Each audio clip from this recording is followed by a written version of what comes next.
So ayun guys, what's up? Another vlog, another blessings tayo. At may unit na naman tayong may sakit.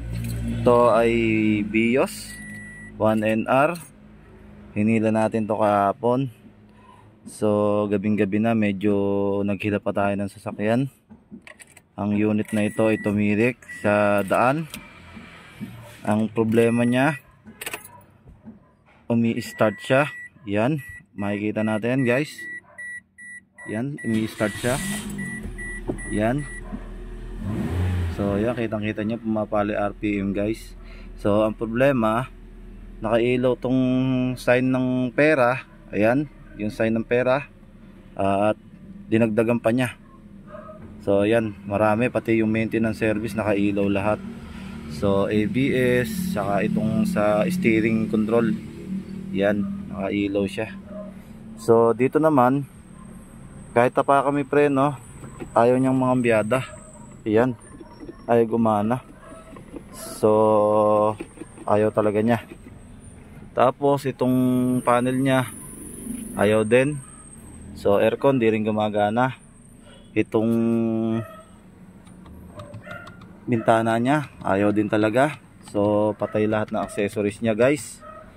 Sinubukan nating saksakan ng OBD, ayaw nga lang din magsindi. So nung nakita natin ngayong umaga lang dito, so pinaghinalaan muna natin alternator, baka hindi nagkakarga. So check natin guys. Ito nakita natin guys. Yan. Ayan, ground siya. So wala. Dapat ito positive guys. Yan. Lipat natin yung tester natin sa positive, ay negative, para makuha natin yung positive. So yan. Wala talaga siya guys. So pagdating naman dito, meron ako nakitang fuse na putok. So ayan, may sunog yung kanyang fuse sa alternator.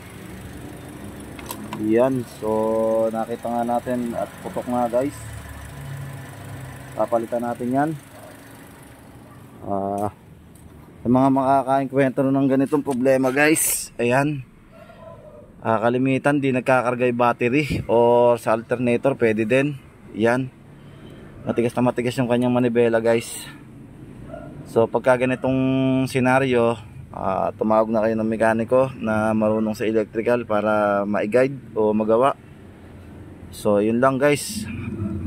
So siguro papalitan natin ng fuse to, tapos testingin ulit natin. Okay.